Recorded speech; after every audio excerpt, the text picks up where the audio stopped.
다른 내용 주보 참조하시고 오늘 하나님께서 우리에게 주시는 말씀을 같이 보도록 하겠습니다. 신약성경 로마서 1장 16절 한 절입니다. 말씀 같이 봉독하겠습니다. 신약성경 로마서 1장 16절 한 절입니다. 같이 우리 살아계신 하나님의 말씀을 봉독하도록 하겠습니다. 봉독합니다. 내가 복음을 부끄러워하지 아니하노니 이 복음은 모든 믿는 자에게 구원을 주시는 하나님의 능력이 됨이라. 먼저는 유대인에게요 그리고 헬라인에게로다. 아멘. 예, 오늘 말씀 복음의 능력이라는 제목으로 같이 은혜를 나누고자 합니다. 성경에는 복음을 만난 이후에 인생이 180도 바뀐 수많은 사람들이 등장하지요. 특별히 예수님을 만난 사람들은 말할 것도 없이 그들의 인생이 완전히 뒤바뀌었습니다. 제자들이 그랬고 수많은 무리들 가운데 어떤 이들이 그러했죠. 그 가운데 단연코 변화의 1등으로 꼽는다면 아마도 로마서를 기록한 사도 바울일 것입니다. 이방인의 사도로 부르심을 받은 사도 바울. 바울은 로마서를 통해서 그가 알게 된 복음, 그 복음을 부끄러워하지 않는다라고 고백합니다. 제가 이번 성지 순례 시작하면서 첫 번째 제 마음에 떠올랐던 말씀이 이거예요. 복음을 부끄러워하지 않는다. 예수를 그렇게 증오하고 교회를 없이 하려고 했던 그러한 특심을 지녔던 바울이 어떻게 그 복음을 부끄러워하지 않는다고, 그 복음은 하나님의 구원을 베풀어 주시는 그러한 하나님의 능력이라고 고백할 수 있었을까요? 저는 이 뜨거운 마음을 갖고 참 기대하며 성지 투어를 시작했습니다. 첫 번째 저희가 간 곳이 요르단이었어요. 두바이를 거쳐서 요르단 갔는데 이제 입국 절차가 좀 삼엄하더라고요. 어쨌든 요르단에 도착해서 첫 번째 간 곳이 놀랍게도 이 사도 바울이 기거했다고 알려지는 유서 깊은 장소를 가게 되었어요. 성경에 고린도후서 11장 32절 33절을 보면 짤막한 한 구절이지만 중요한 단서가 있는 한 말씀이 나옵니다. 성경을 제가 읽어드릴게요. 고린도후서 11장입니다. 다메섹에서 아레다 왕의 방백이 나를 잡으려고 다메섹 성을 지킬새 내가 광주리를 타고 들창문으로 내려가 그 손에서 벗어났노라. 사도 바울이 다메섹 성에 있을 때 그를 잡으러 저 멀리에서 한 왕이 사람들을 보내서 바울을 붙잡아 오도록 했다는 거예요. 근데 여기 나오는 이 아레다라는 왕, 바로 이 왕이 바로 저희가 첫 번째 방문했던 바로 그 지역을 다스렸던 왕이에요. 여러분 사진을 한번 보시면 아마도 많이 보셨던 이 돌로 만든 영화에도 많이 등장하죠. 페트라라고 알려진 요르단의 아주 가장 유명한 유적지입니다. 이 페트라, 바로 당시에 사도 바울 당시에 이곳이 나바테아라고 하는 왕국이 있었는데 바로 그 왕국의 왕이 오늘 성경에 나오는 아레다 왕입니다. 그래서 역사 가운데는 아레타스 4세라고 기록되어 있는데 이 사람이 통치했던 수도가 바로 여기예요. 제가 이제 이것을 가보니까 보여지기는 요만한데요.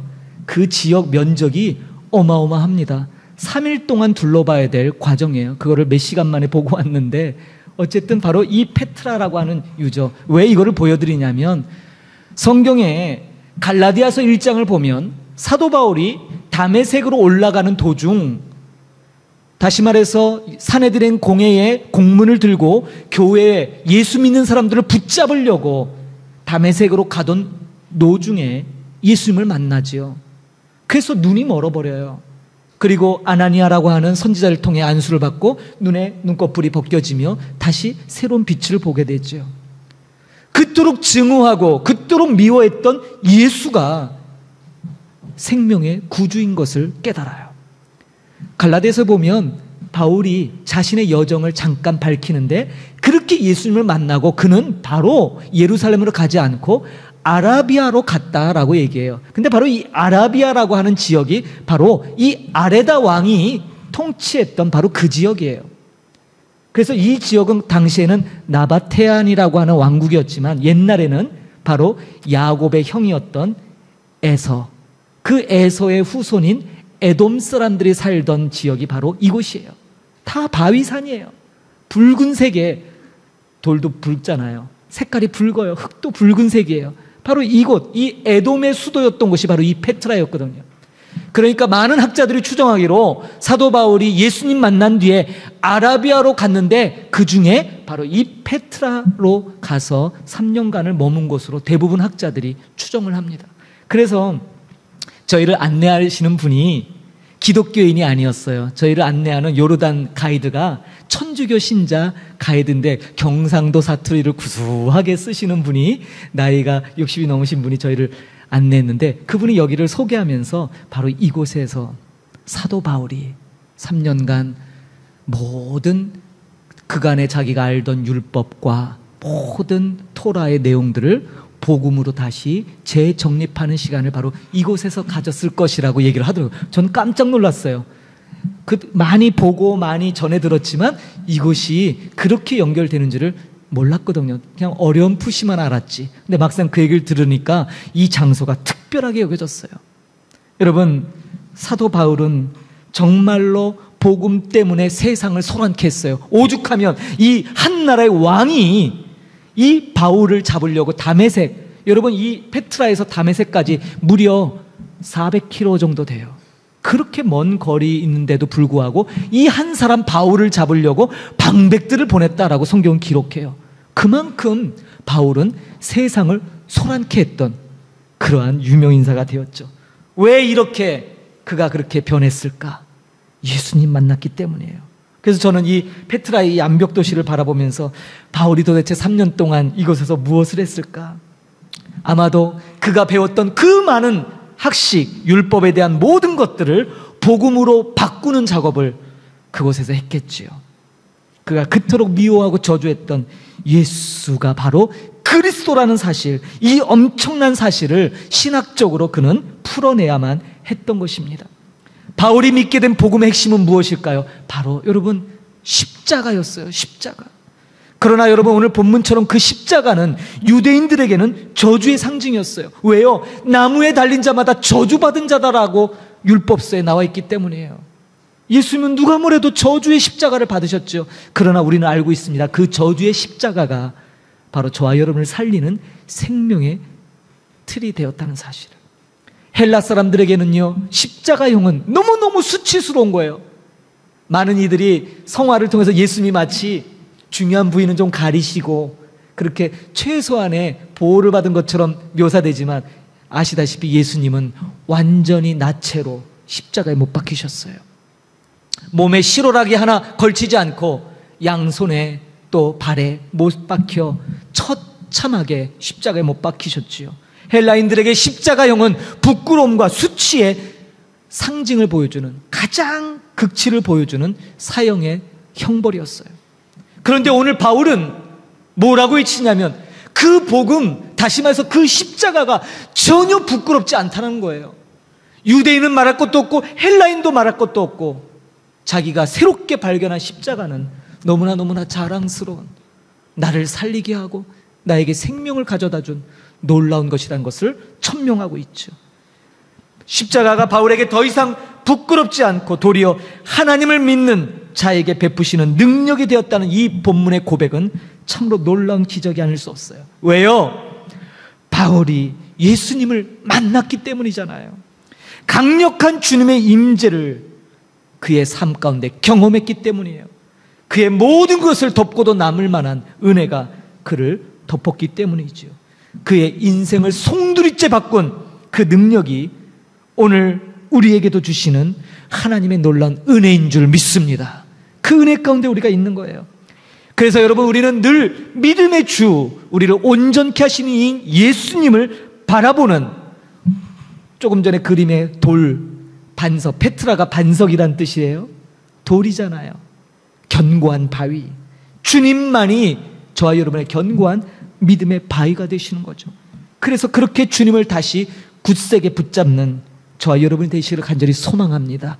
3년간 복음의 능력에 사로잡혀 감격의 시간을 보냈던 그 바울의 숨결을 저와 여러분의 삶에도 우리에게 구원을 베푸시는 그 하나님의 능력이 여러분의 삶에 늘 가득가득 채워지기를 주님의 이름으로 축복합니다. 이번 여행에서 두 번째 저에게 또 뜻깊은 장소가 있었어요. 사진을 보면 두 번째 장소가 이게 뭔지 아시죠? 예, 무슨 항아리 같은 것들이 나오잖아요. 여기가 바로 그 유명한 쿰난 동굴입니다. 사해바다 중간 정도 마사다라고 하는 요새를 지나서 조금 올라가면 엔게디라고 하는 오아시스가 있어요. 바로 그 옆에 붙어 있는 게 이 쿰난 동굴인데, 이 쿰난 동굴, 다음 사진, 예, 제가 찍은 겁니다. 이거 인터넷에서만 보던 거를 직접 찍을 수 있어서 얼마나 행복했는지 몰라요. 바로 저 동굴이에요. 1947년에 베두인 목동이 잃어버린 짐승을 찾으려고 계곡을 헤매다가 돌을 들어 저 동굴 같은 곳으로 돌을 던졌는데 잠시 뒤에 항아리 깨지는 소리가 났죠. 그래서 그 절벽을 타고 내려가서 보니까 그 안에 고대의 흙으로 빚은 이 항아리 안에 수많은 고대의 문서, 두루마리들이 발견됐어요. 약 48개가 발견됐어요. 아마도 20세기, 21세기를 통틀어 가장 위대한 발견을 일컫는 것이 바로 이 쿰난 동굴, 다시 말해서 사해 두루마리의 발견이에요. 여기에서 많은 문헌도 나왔고, 고대의 그러한 공동체, 특별히 에센이라고 하는, 에센파라고 불려지는 사람들의 공동체 생활에 대한 기록도 나왔죠. 그런데 성경에 많은 사본도 등장합니다. 놀라운 사실은 이 수많은 항아리들 중에 한 군데서 구약 성경 전체가 나왔어요. 구약 성경 가운데 한 권이, 그게 바로 이사야서예요. 아시다시피 이사야서는 1장에서 66장까지 구약 선지서 중에 가장 분량이 많고 방대한 내용, 이스라엘의 구원과 회복을 노래하는 책이죠. 이사야서가 처음부터 끝까지 온전하게 있는 두루마리는 이 사해 두루마리가 처음이었어요. 문제는 학계에 긴장감이 감돌았죠. 왜요? 처음으로 이사야서 전체 사본이 발견됐는데, 문제는 2000년이 지난 오늘날 우리가 갖고 있는 이사야서 성경과 이 2000년 전 우리가 갖고 있는 가장 오래된 사본이 600년밖에 안 됐단 말이에요. 사해 두루마리가 발견하기 전까지는. 근데 사해 두루마리는 최소 2000년이에요. 과연 우리가 갖고 있는 성경과 이 2000년 전에 쓰여진 이사야서와 얼마나 같을까? 만약 내용이 다르면 어떡하지? 여러분, 사해 두루마리를 연구하는 학자들이 무려 10년 동안 발표를 늦췄어요. 그리고 철저하게 고증을 통해서 비교합니다. 놀랍게도 결과가 발표됐는데, 사해 두루마리에서 나온 2000년이 넘은 이 두루마리에 적혀있는 이사야서 사본과 오늘날 우리가 갖고 있는 이사야서 성경이 100% 일치했어요. 할렐루야! 놀랍지 않으세요? 모든 학계가, 심지어 하나님을 믿지 않는 그런 기관에서도 경악했어요. 놀랬어요. 어떻게 이렇게 일치할 수 있습니까?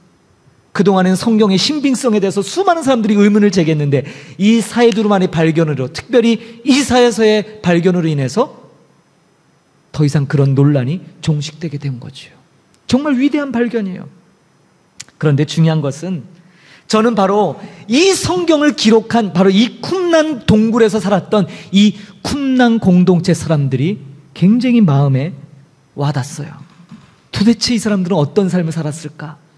저희를 안내하시는 김진상 교수님이 설명을 많이 해주셨어요. 이 쿰난 공동체 입문이 굉장히 까다로워요. 준회원으로 2년을 있어야 되고 1년을 또 테스트를 거쳐서 3년이 지나야 회원에 가입이 되는 거예요. 그런데 이 쿰난 공동체는 공동체로 자급자족하는 거예요. 농사 져야 되고 자기네 먹을 거를 만들어야 돼요. 그리고 매일 정결 예식을 통해서 예배를 하고 성경을 옮겨 적는 필사를 해요.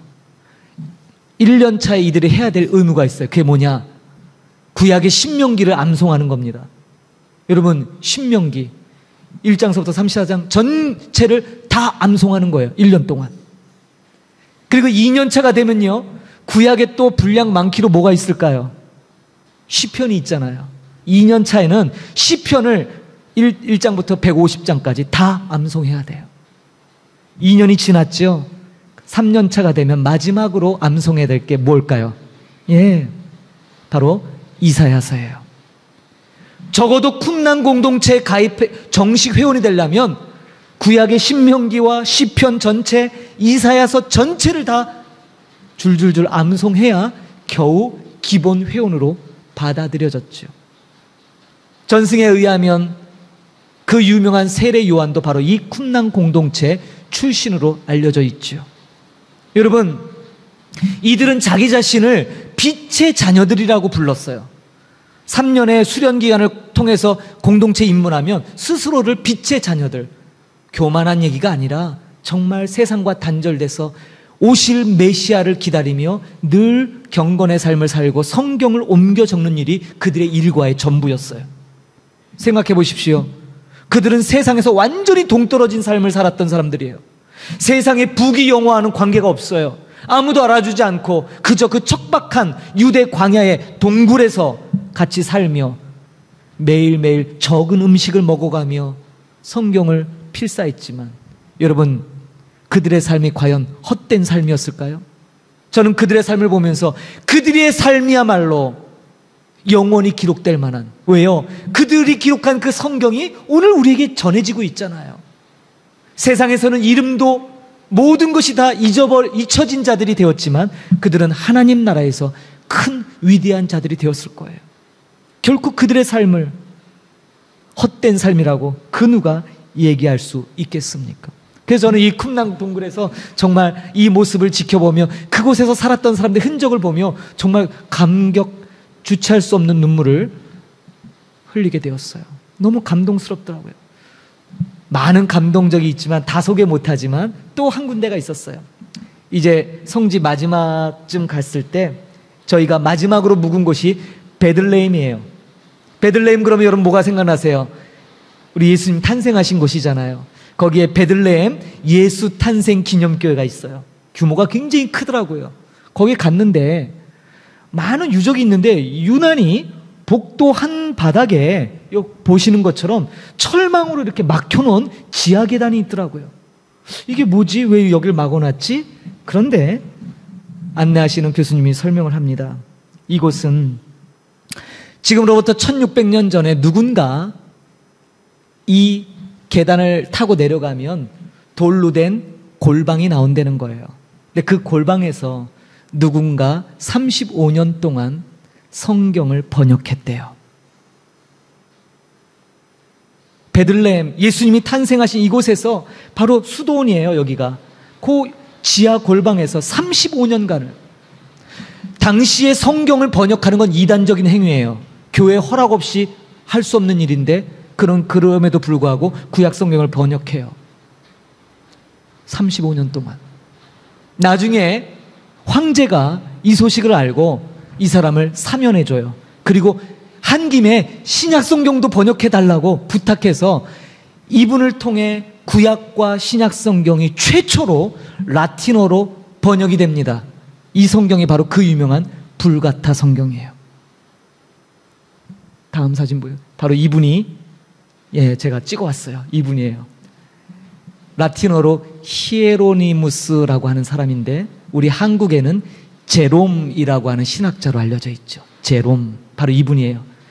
이분이 35년간을 아무도 알아주지 않지만 지하 골방에서 성경을 번역한 거예요. 이게 왜 중요하냐면 여러분, 이분이 성경, 히브리어, 헬라어 성경을 라틴어로 번역하지 않았다면 오늘날 저와 여러분이 쓰는 성경이 지금 이렇게 우리에게 주어졌을지 않았을지 모른다 이 말이에요.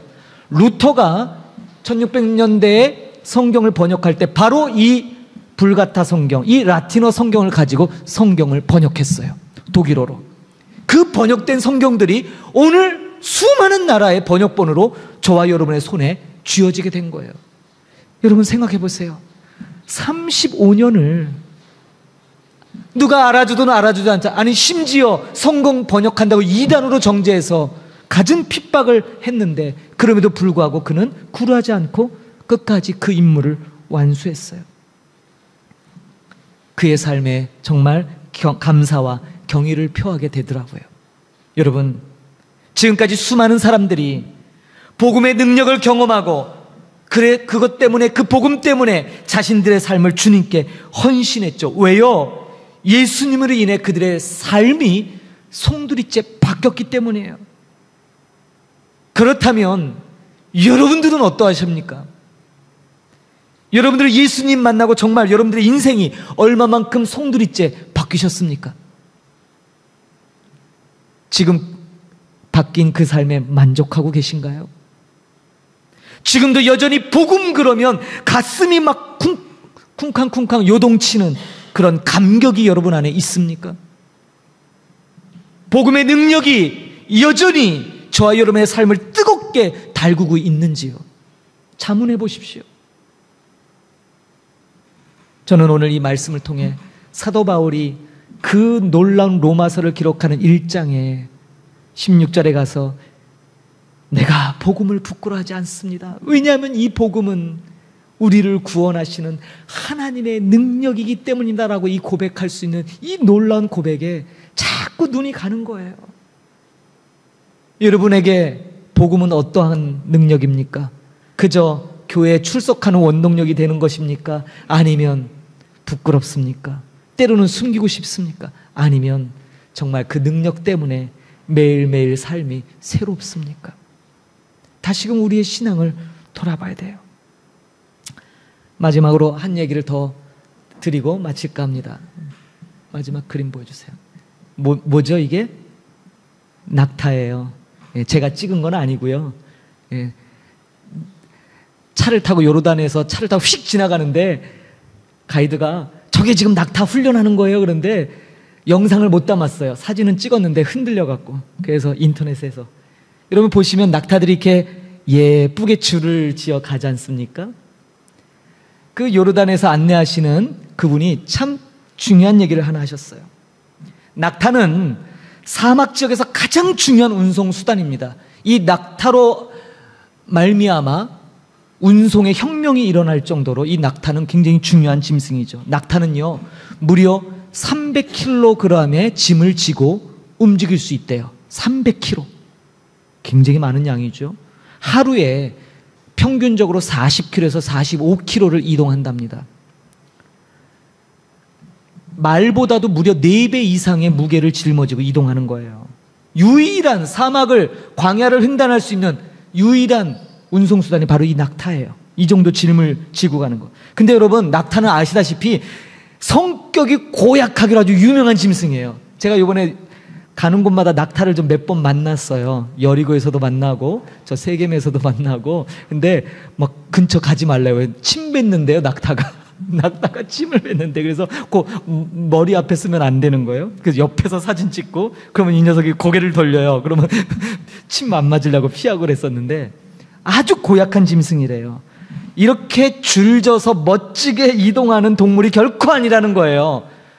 이것은 훈련을 통해 만들어진 거라는 거예요. 전 처음 알았어요. 낙타는 그냥 이렇게 다니는 줄 알았어요. 이렇게 다니는 게 아니래요. 훈련하니까 이렇게 나온대요. 어떻게 훈련하냐면요. 앞발 2개를 줄로 묶더라고요. 먼저는 앞발 2개를 줄로 묶어갖고 이렇게 아장아장 걷게 만드는 거예요. 요 단계가 끝나면 뒷발을 또 줄을 묶어서 뒷발도 아장아장 걷게. 아주 불편하죠. 낙타도 사람만큼이나 성격이 다양하답니다. 온순한 놈도 있지만 성질 급한 놈도 있겠죠. 아주 지랄맞은 성격을 가진 낙타도 있을 거예요. 이렇게 앞발 묶고 뒷발 묶고 그 다음에 어떻게 해요? 앞발과 뒷발을 각각 묶어요. 그러면 걸을 때 얼마나 불편할까요? 중요한 사실은 이 훈련 단계를 거쳐야 300kg의 짐을 싣고 하루에 40kg, 45kg를 이동할 수 있는 거예요. 그러지 않으면 성질 급한 낙타는 10km도 못 가서 주저앉아 버리고요. 느긋한 낙타도 역시 얼마 못 가서 뭐예요? 일정한 보폭 똑바로 유지하면서 같은 속도로 갈 수 있는 것은 훈련의 결과라는 거예요. 그러면서 이분이 재미난 얘기를 하나 하는데 그게 저에게 딱 박혔어요. 이런 얘기를 하셨어요. 천천히 걷는 것이 오래 가는 겁니다. 천천히 걷는 것이 오래 갈 수 있습니다. 낙타는 그래서 이 훈련을 거치면 비록 느리고 천천히 가는 것 같지만 그 어떤 짐승도 해낼 수 없는 놀라운 거리를 이동할 수 있습니다.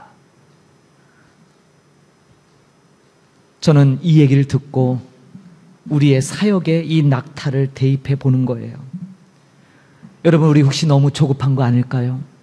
너무 앞만 보고 지칠 줄 모르게 뛰어만 가고 있는 건 아닌지 저 자신을 돌아보는 시간들이 되었어요. 그리고 무엇이 정말 중요한 가치인지. 어떤 사람은 35년을 아무도 알아주지 않았는데 그 성경을 번역하는데 일생을 보냈고, 어떤 이들은 쿰란 공동체에 들어가서 성경을 암송하며 아무도 알아주지 않지만 하루하루를 성경을 거룩한 마음으로 옮겨 적는 것으로 인생을 허비하듯이 보냈단 말이지요. 그러나 그 어느 것도 헛되지 않았어요. 하나님이 그들의 삶을 기억하셨고 그들의 그 업적으로 말미암아 오늘 우리는 그 믿음의 유산을 받았기 때문이죠. 그렇다면 여러분은 지금 무엇하고 계신가요? 어디에 가치관을 들고 살아가고 계신가요? 정말 여러분의 삶 가운데 복음의 능력이 담겨져 있는가요? 오늘을 사는 우리들에게 다시 한번 이 복음의 능력에 사로잡히기를 간절히 축원합니다. 복음을 부끄러워하지 않겠다는 이 바울의 고백이 오늘 저와 여러분의 고백이 되기를 소망합니다. 그 옛적 쿰란 공동체 사람들이 메시아를 대마하며 그렇게 경건하게 살았듯이 오늘 우리도 다시 오실 주님, 그 주님을 대망하며 이 복음의 능력으로 살아가기를 축복합니다. 이름도 없이 빛도 없이 사그라들었던 그 수많은 위인들, 그러나 하나님께서 그들의 삶을 보석처럼 귀하게 여기고 주목하시는 것처럼 저와 여러분의 삶이 그렇게 주님 보실 때 값지고 귀한 삶이 되기를 간절히 축복합니다. 그러기 위해서 다시 복음 앞으로 서십시다. 다시 주님께서 우리에게 베푸신 이 복음이 혹시 내 삶 가운데 조금 부끄러워져서 살짝 가리거나 외면하거나 모른 척하고 살았다면 오늘 이 말씀을 통해 여러분, 복음은 바울의 고백처럼 부끄러워할 수 없어요. 너무나 기쁘고 너무나 강력하고 즐거운 곳입니다. 그 복음이 지금 여러분 안에 있습니다. 회복하십시오. 그래서 다시금 그 복음의 능력을 힘입어 하나님이 기뻐하시는 삶의 자리에서 저와 여러분의 삶을 걸어가기를 간절히 축원합니다. 천천히 걷는 것이 오래 가는 거래요. 우리 조금 더딜지라도, 우리 좀 속도가 좀 늦더라도, 우리 목양교회도 조금 더디게 부응하는 것 같아도 저는 그래서 소망을 가져요. 그렇지, 낙타전법 우리 그렇게 가볼까? 그런 생각을 가졌어요. 여러분, 기도합시다. 그리고 우리 삶 속에서 우리에게 복음의 이 능력을 주신 것처럼 이 바울이 얼마나 이 복음으로 마음이 들끓고 열정이 있는지 죽는 그 순간까지 그는 그 감격을 놓지 않고 살았을 거예요. 우리에게 필요한 게 바로 그 마음입니다. 그 자세입니다. 그 복음의 능력을 회복하시고 저와 여러분에게 주어진 이 복된 삶 속에서 여러분 좀 헛되이 보내고 가는 것 같고, 저도 그래요. 나 지난 10년 동안 캄보디아에서 뭐 했지? 나 지금 뭐 했지? 여러분도 여러분의 삶을 돌면서 내 인생 내가 뭐 했지? 라는 생각이 들지만 그거 우리 생각이에요. 하나님이 보시는 기준은 다르실 거예요. 결코 복음에 헛됨은 없습니다. 여러분이 복음을 진정으로 받아들였다면 이미 그것 자체로 놀라운 성과를 이루신 거예요. 자꾸 우리는 눈에 보이는 것으로 보여주려고 해요. 그러지 마십시오. 보여줄 게 뭐 있어요? 하나님께 뭐가 부족해요? 여러분이 아무리 좋은 것으로 하나님께 갖다 드린들 그분이 그것으로 만족하실까요? 아니잖아요. 우리에게 주어진 그 복음, 그 놀라운 복음이 찬란하게 빛나는 것, 그것이 하나님 보실 때 가장 기쁘고 가장 복된 일인 줄 믿습니다. 우리 그 복음 가졌으니까 복음에 걸맞는, 복음에 부끄럽지 않은 삶을 살기를 주의 이름으로 축복합니다. 힘내십시오. 세상이 아무리 우리를 우습게 여기고 교회를 귀하게 여기지 않고 비방할지라도 우리가 지는 복음은 무가치한 것이 아니에요. 이 세상 그 어떤 것으로도 바꿀 수 없는 가장 아름답고 소중하고 빛나는 것인 줄 믿습니다. 한 주간 이 말씀 부여잡고 복음을 부끄러워하지 않는 그러한 복된 삶이 되기를 주님의 이름으로 축복합니다. 쿰란 공동체 사람들처럼 오실 메시아, 우리는 다시 오실 주님이잖아요. 그분을 대망하며 우리 결단 찬양하겠습니다. 함께 일어나셔서 마라나타 찬양하겠습니다.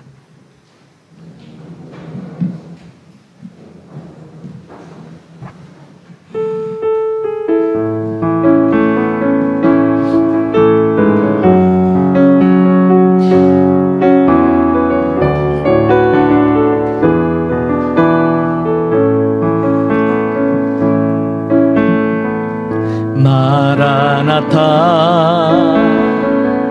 주 예수여 어서 오시옵소서. 땅의 모든 끝 모든 족속 주를 찬송하게 하소서. 마라나타 마라나타 주 예수여 어서 오시옵소서. 모든 열방이 주께 돌아와 춤추며 경배하게 하소서.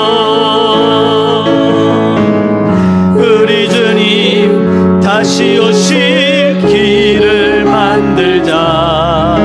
십자가를 들고 땅끝까지 우린 가리라. 우리 주님 하늘 영광 온 땅 덮을 때 우린 땅끝에서 주를 맞으리. 마라나타 마라나타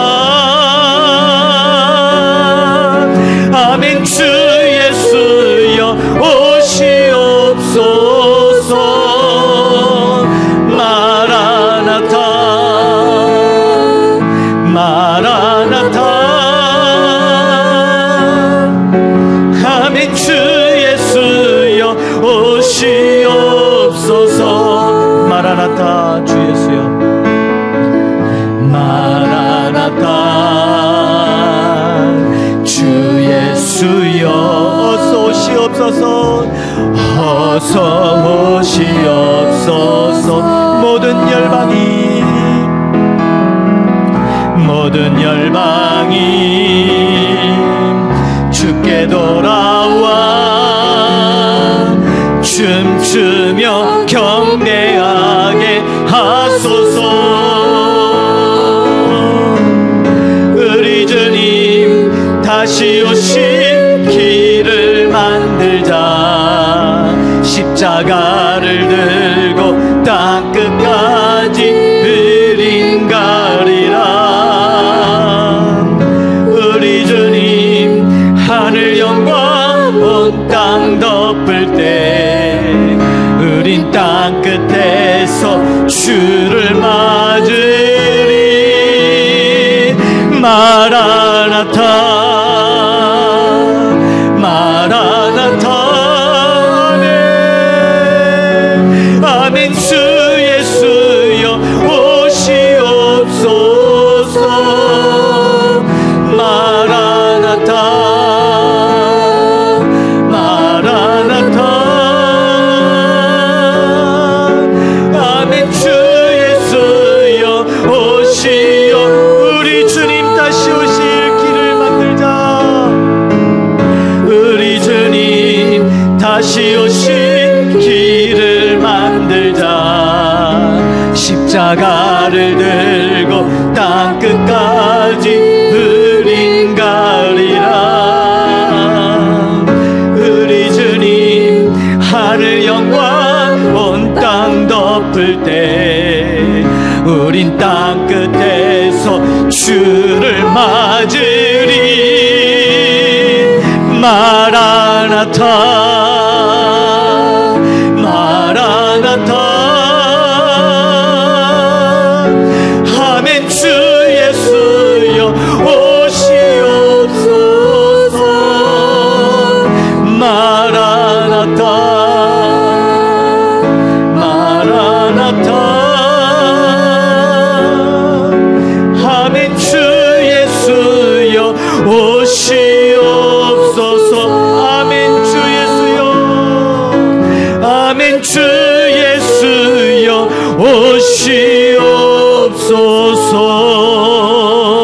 주옵소서. 기도합니다. 하나님,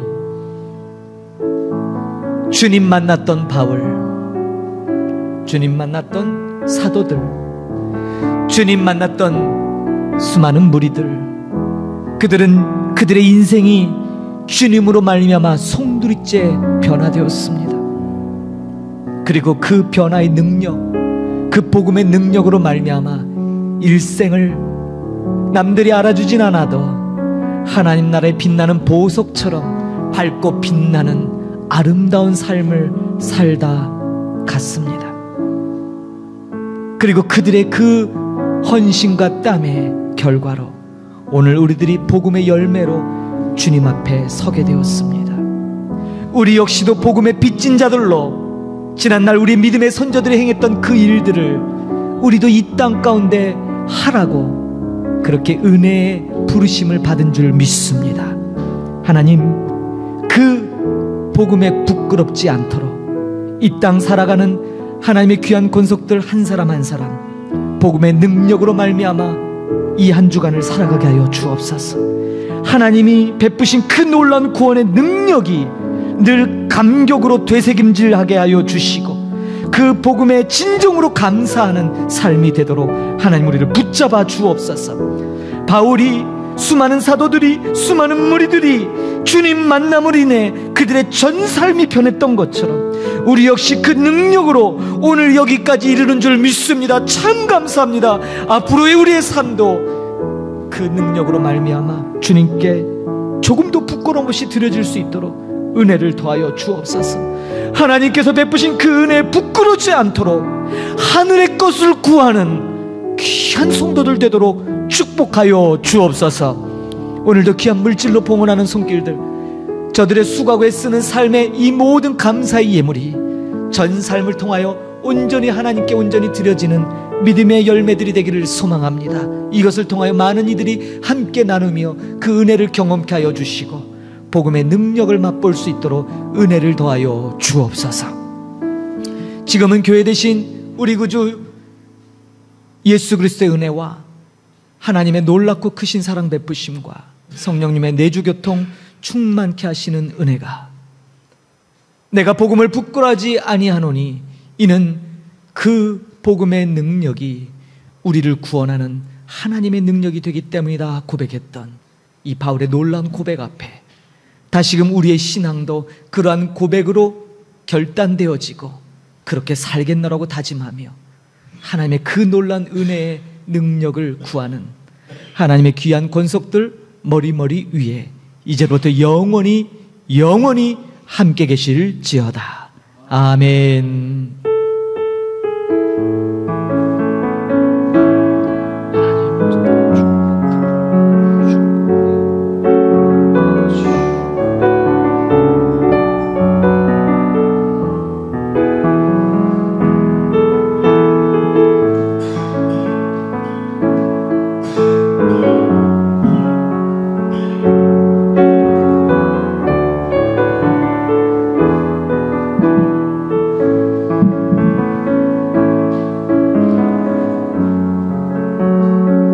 예배를 모두 마쳤습니다. 한 주간 말씀의 능력으로 살아가는 여러분들에게 축복합니다.